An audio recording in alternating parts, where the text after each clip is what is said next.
I was walking towards my dad's truck because I knew he had a gun in there, and I was like, "Hey, it's done. Like, it's game over. Like, if this is what life is, this is what I have to look forward to.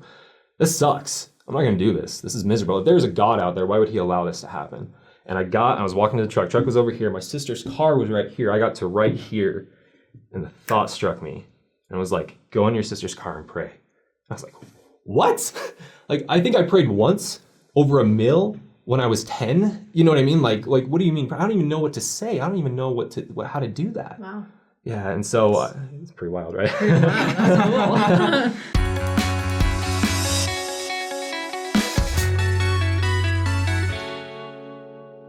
Hey, what's up, everybody? We are here with Wyatt Christensen. He is our good friend, and he's here to. We're going to get to know him better. You know, he's got a good story. He's like a music guru. These two have been talking about EDM. Well, yeah, I was going to say, are you a producer? Yeah, I'm a producer. An EDM producer. Producer, yeah. And here, based here in Utah. Yeah, based in Utah, yeah. But, like, I'm sure you've worked with people all over the country. Yeah. Been everywhere. Yeah. That you can think of, yeah. All the music meccas for sure. But yeah, so I do produce music most of the time. I run a company called Donation, and it's specific to making products for music producers. So I collaborate with big producers that already have careers, and we make courses, we make sample packs, we do all the cool stuff, right? And that's basically what I do most of it. The main thing that I do in the company, though, is marketing. That's kind of like my big thing is marketing. So, but the real reason you're here, though, is to share us your conversion story. That's right. How you became a member of the Church of Jesus Christ of Latter-day Saints, which is also, I feel, and we were talking about this, how like that's not a very common. It's not common to be a member of any religion within the music community, you know, let alone an active member of a church like the Church of Jesus Christ that has like commandments. It's fair. So like it's not common. So yeah, let's start. Maybe you could tell us a little bit about like, I guess where you grew up, or were you raised as a member of the church? Good question. It's a good question. I was thinking about that on the ride over here of how to explain this in the most succinct way possible, right? And I'm gonna fall back into the marketing mindset, which is whenever we have marketing, and it's also great for storytelling, just so you know. Yeah. There's 3 phases, which is the first phase is the pre-frame, which you kind of get everyone on the same page, know what you're talking about, so on and so forth. The second stage is indoctrination, which is weird to say on a religious YouTube channel. But then on the third stage is the conversion, right? And it works exactly the same with what I'm gonna talk about. So you just asked me about the pre-frame, so good job. There we go. Look at that. Following the line. So let's pre-frame. So where I grew up was in a little town called Wyatt, Utah, which is a population of 200 people. The biggest town next to it is 3,000, which is ridiculous. But so my family actually founded the town back in the 1850s. So I grew up around like 60 cousins, which is ridiculous. That's weird.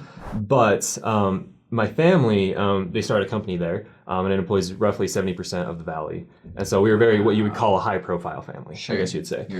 Prominent. Exactly. The classic running the town. founders. Exactly. So it's very, very similar to that, which was the perfect storm, so to say, because the way that I grew up was in a very treacherous circumstance. You know, being in a town where 70% of the people are employed by your family, you're put on a pedestal. Yeah. And if it's great, it's great. When it's not great, it's torture. And so what I mean by that was, so my dad was and still is a raging addict to the point where it's very, very, very dark to be around him and and anything. And this is something you grew up with. It's something I grew up with. Yeah, exactly. Because I mean, you think about it. Imagine you're a kid and your friends' parents are hired by your parents, right? And you can't tell your friends anything. You can't tell your friends what's going on. They'll tell your parents. What are they going to do? Because it's so interconnected. Exactly. So that was the situation I grew up in. The rest of my family, now I just want to clarify really quick. My mother's an angel. She's a saint. She's amazing. There's a very special place for her in heaven. Works yeah, exactly. Yeah. My dad, well, story's going to unfold. So, but the rest of my family isn't necessarily like that. You know, the rest of my family are members. And so my dad obviously grew up in the church. Obviously something went awry. And so when I was 8, I was more or less forced to be baptized. And I've theorized about why that is over my life. I think it was just to keep things silent, really. Just like the social norm. Exactly. Exactly. Yeah, that's kind of what it was. But I mean, I had no testimony. I very rarely went to church, and I very rarely went to church after that. So I had nothing to do. It was nothing more than a preschool graduation. Like, it was nothing more than just a hey, this Saturday we're doing this, throwing some white clothes apparently, kind of a thing. Yeah. And so from there, as you can see, being in that type of situation, there's a lot of pain and a lot of anguish and a lot of disturbing things happens. And there was a lot. We don't have time to go into nearly the extent of what I went through. But along the way, when you're in that situation, you are silent. You can't say anything to anyone at all. It could get people to lose jobs. It could get my mom in trouble, and Right, something as simple as you venting could ruin someone else's life. 100%, exactly. And all of a sudden, do people quit because of what's going on in the family? Like, what do you do? You know what I mean? Frankly, I don't care anymore because I'm not in the situation, so I'll say it all day long. I don't really think anything's going to happen, but whatever. But from that, there was a lot of anxiety and a lot of depression, a lot of pain that came from that. Some of which is just like almost too horrific to talk about. And so along the way, I got into a whole bunch of stuff. So I became an alcoholic when I was 14 years old. Wow. So when I was 14, the pain was so bad and my friends were drinking and I tried it. And that was the first time in my life where I felt like pain could be paused. Not stopped, not cured. Sure, but numbed. Paused. Yeah, numbed is a really great. Moment. Exactly. And so from that, I mean, if someone is in as much pain as I was in, and within 10 to 20 minutes, they can do something to remove that pain, it's the makings for an addiction. You know what I mean? And so for the next year, I very rarely went a day without drinking. My dad drank, so I drank some of his stuff. I did a lot of messed up stuff to get alcohol. I mean, again, we're not going to get too much into that, but stuff you're not proud of. Right? Exactly. Yeah. And so, but it got to the point where I was getting involved with gangs. And you're like, where are gangs in Fayette, Utah? And it's like, that's a whole different story. Like small gangs? Yeah, no, like serious, really, really gnarly gangs, but that's a whole different story of how that came to be. And so on and so forth. And life got so bad, it was to the point, the only way where I got over something is if something worse happened. It's like, oh, I only have one person threatening me. Now I got 10 people. Oh, one person, that's nothing. I can totally get over that. Now I got to deal with 10. 10 people, that's nothing. Now I got 20, and so on and so forth, right? It's kind of how addiction works, though, just like raising the ante, but then it became like your life that's outside of the substance. That's right. And so it was pretty horrific. And it got to the point, cutting out a lot of details here, but it got to the point where the only way that I saw it was suicide. And so I was with my best friend one night, and we were terrified. We were running for some people that were looking for us, and I was horrified. We were hiding in my backyard. We didn't know what to do. And I was done. I was thinking about it for a while. I was thinking about killing myself for a while. And this was it. This was the chance. And I was like, okay, hey, Tyler, I'll be back in a minute, knowing full well that I wasn't going to come back in a minute, right? I just didn't want him to see it. He was still my best friend. I didn't want him to see it. And I was walking towards my dad's truck because I knew he had a gun in there. And I was like, hey, it's done. Like, it's game over. Like, if this is what life is, this is what I have to look forward to. This sucks. I'm not going to do this. This is miserable. If there's a God out there, why would he allow this to happen? And I was walking to the truck. Truck was over here. My sister's car was right here. I got to right here, and the thought struck me. And it was like, go in your sister's car and pray. I was like, what? Like, I think I prayed once over a meal when I was 10. You know what I mean? Like, what do you mean? I don't even know what to say. I don't even know how to do that. Wow. Yeah, and so it's pretty wild, right? That's cool. And so I went into the car and I mustered up anything that I could say, which basically the prayer went like this. God, if you're really there, if you really are, you got to take this pain away. If you want me to do anything, you want me to become anything, if you're really there, if you're really a heavenly father, like what I've heard, you got to take this pain away. I will make a sacrifice right now. I will go the rest of the summer without drinking, without stealing, without being involved with gangs, without doing any of my normal life stuff. I will give it all up until the end of the summer. I think it was like July 13th or something. Sure. I was like, I'll go the rest of the summer if you'll take it away. School started on, I believe it was August 28th. August 27th was the first time that I felt peace in my life. And the whole process of getting there from July 13th or whatever to August whatever was frankly hell. It was torture. Anyone who's been through withdrawals it's a miserable thing, especially with no help. I didn't tell my parents what was going on. I didn't go to therapy. I didn't know about a 12-step program until I was 18. I knew nothing about this. This was all sheer grit, putting on my big boy boots and trying to figure it out by myself with limited internet. You know what I mean? Like it was torture. But I did it. And I remember after I told my mom everything that was going on. And she's, in not so many words, she's basically like, you can be your dad. You can be your dad. You can make the same choices that you have. I mean, you've been making similar choices to him. You can be him. If you want to, or you don't have to. And that was it. That's all she really said. Wow.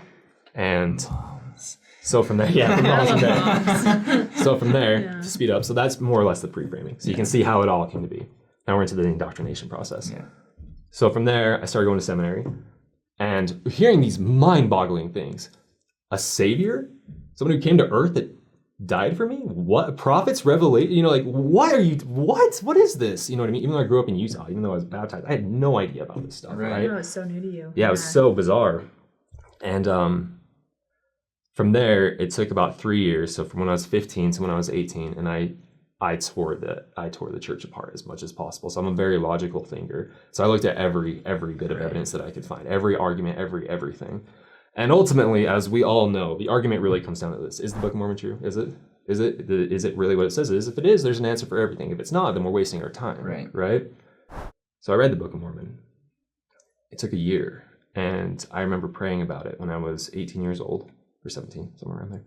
And I had a spiritual experience that is, frankly, I'm not comfortable with explaining all the details, but suffice it to say that I can't understand how anyone can leave the church after having an experience like I did. It was profound. It was sacred. It wasn't to the point. I've talked to some people and they're like, well, how is that any different than you just wanting something? You wanting it to be true. You wanting ice cream, or you wanting to go to a certain college, or how's it any different than that? And frankly, that's a slap in the face to even put those two in the same category. The same confirmation experience, revelatory experience that I had, and wanting something like that. I mean, to put them. I mean, we're not talking about apples and oranges. We're talking about apples and quantum physics. We're talking about things that are two wildly different things, right? And so from there, I had enough information to keep going forward. And it was really hard. I was dating someone at the time for 2 years. I sacrificed that. I had to give that all up. She wasn't a member, and frankly, she was against it. So I had to give that up. In order for me to feel comfortable going on a mission, I had to confess a lot of really uncomfortable things to an old man that I didn't really know. But that's a whole different story. And that was a profound, beautiful, and a huge testimony came from that. But there's a lot of things that had to happen for that to happen. One of which was standing up to my dad and setting in motion things that had to happen with that, which is, frankly, if the church wasn't true, I'd never have the strength to do that. I would probably wouldn't have survived. Yeah, I wouldn't have survived. Exactly. I wouldn't have had the protection to go through it. Exactly. Yeah. So that is more so the indoctrination process. Now I want to talk about the conversion process, which is where I'm at now, right? What I'm going through right now. Yeah. So since then, so that was 10 years ago. I'm 28 now. So this all came to a head when I was 18. And over the last 10 years, I've served a mission. I got married in a temple. I have 2 kids that feel like 12 kids. I'm running my own business. I'm working in the music industry. And if there are things that could happen in your life that would make you question your faith, it's literally what I just said. It's getting married, having kids, getting a job in the music industry, right? And that's not to talk down on my wife. She's my best friend. I hope you understand that. No, it's but we're married, and we're not married, but we are married to other people. That's very good. That's very good. Yeah, we get what you're saying. You know what I'm saying, right? And all the challenges that come with that, right? As well as being a parent. I mean, I will trash talk my kids there. No, I'm kidding. I love them. They're so good, but they are children. My cats. Yes. You get it. You understand. You understand what I'm saying, right? But also being in the music industry, if there is one industry that will tell you every wind of doctrine, my friends, it is the music industry, right? I can tell you some crazy things. So with that, my faith has been tested, tried again. Like with every concept. Joseph Smith said this. What about this? What about that? Oh, what about this? Like everything. I'm not one to shy away from it. I'm not one to be like, oh, it's just everything's going to be answered one day. It's totally fine. I'm like, absolutely not. We are taking this. We are dissecting this. We're looking at it from every angle. Sure. And from that, my faith has been strengthened relentlessly because of that. It's just, I'm not scared to talk about any concept now, which is amazing, right? And obviously your channel has been a huge help for that, right? But from that, I've been able to just refine my conversion even more to the point now where a lot of people that I work with inside the music industry, they come to me for one of two things, either logic or marketing, really, is what it comes down to. And I've talked about God to many of them. And a lot of them, they're like, you are so logical. How? How can you believe in a God? How can you believe in this? Like, how are you, that is someone that is so fact-based, so evidence-based, how can you do it? And I'm like, believing in God is one of the most logical things you could ever do. I mean, if you want to get into the actual math of it, it is astounding that we're even here. Like, I mean, it's a whole. That's right. We're getting all that kind of all the math that goes behind it. But I'm like, but if let me ask you a question. If you were in a court case, if you were a part of the jury in a court case, and if someone was on trial for murder, how many pieces of evidence would you need before you're like, no, he's probably a murderer? Let's just say 30.